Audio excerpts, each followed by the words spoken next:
Since nobody's been asking me how I make my thumbnails, today I thought I'd make a kind of tutorial because this process will be very similar, but today I'm going to be showing you how to make a life series movie poster, and specifically I'm going to be making one based off this Star Wars one, but you can follow these steps to make any movie poster into a life series, or Minecraft, or even Lego poster if you want. I've recently been getting into using Blender, figuring out lights and stuff like that, making cool stuff like this. And I got one comment saying that it was cool, so I wanted to make something about it. So this process, like I said, is very similar to how I make my thumbnails, but basically, let's just save a movie poster file and then put it in Blender. Just drag and drop it while you're at a straight angle so that you can use it as a reference image. Just move it to where you'd like it to be. We're going to import this type of file for our Minecraft characters, but first we have to make them.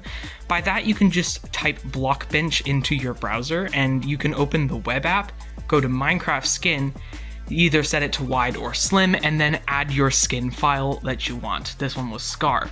Once you go in, go to the pose mode, make it completely straight, and then you can export as a GLTF, and you can optionally use an armature. This will make it easier to move things. I had a hard time moving things around, but since I already had my files ready, I went ahead and imported them all in and spread them out so I knew where they were.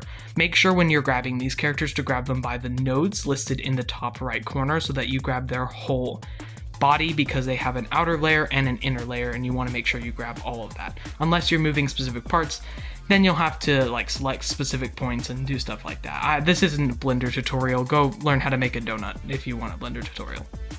Next, I just position the characters where the other characters are on the movie poster. The movie poster in the background will go away when we're done, so it doesn't matter if it fully covers them up or not. But I just moved Grian into the spot of Rey in this one. Originally going to have Grian's arms out holding the lightsaber. I ended up putting a diamond sword instead of a lightsaber later, just floating there because his arms going out like that looked weird, so I ended up putting them back. And then I messed around with Scar. I found if I put a light blue emission into the volume instead of the main one, then I could get his texture to stay while also having a blue glow like Luke's head, and I think it looked pretty good. I ended up deleting all of Scar's parts except for his head so that he was just like the floating head like he was there. The next step is to really just mess with the lights and the characters as much as you want until you get things. I like adding light points and then coloring them, and then once I've got one that actually shows effect on the stuff, I just copy paste it till it's bright enough, and then I'll move it over to the other side and do it the other color till I'm happy with the lighting. I had an HDRI activated for a bit of this, but then I ended up turning it off as the sunset wasn't helping with the lighting, and since it was in outer space on the actual poster, just the black background that naturally is there works fine if you just disconnect your HDRI node, or if you just go to your shader world and then change it to a black glow.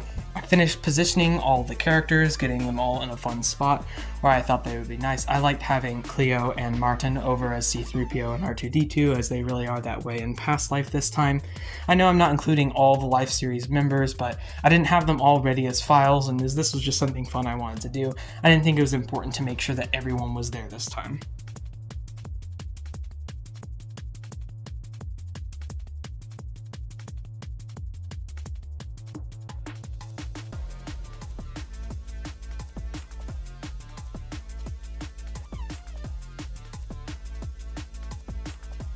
Once you've got everybody positioned and you're ready to export your file, make sure you change it to where the only frames showing are 1 and 1 instead of 1 and 250, which is the automatic. Then you're going to change your file format to PNG, and then choose a file location. I didn't do this because I had one chosen already, but if you don't, it'll go to your temporary and it'll be impossible to find on your computer. So you're also going to want to go to film and turn it to transparent so that you have no background. The only way this works though is if you save it as an RGBA instead of RGB so that it has that actual clear background. If you just save it as RGB, it'll have black, which usually works in most scenarios because you can use a background remover or whatever, but just make sure you've got it clear if you want it clear. While that's rendering, which will only take about 2 minutes for my computer at least, which isn't that good, so it shouldn't take too long on any of yours, go ahead and open your photo editor of choice. I use Paint 3D, and just take the poster and delete it, add a black background, add this blue rim, and then I went and found a Star Wars font generator and changed it to Life Series. I messed around with the settings to get the blue color of the border and to get no background and everything. I saved it and I put it in there. I then got my no background PNG and I put it over it, just vaguely positioning it where it would normally go where the poster was. It doesn't need to be perfect. And then just to finish things off, I looked up a free explosion overlay on Google, just copy pasted it in behind the planet, as well as a free blue lens flare, which just brought everything together. Then I saved it as a PNG and named it as necessary, and this is the finished result. I'm really happy with it. Let me know if you want me to make more tutorials like this.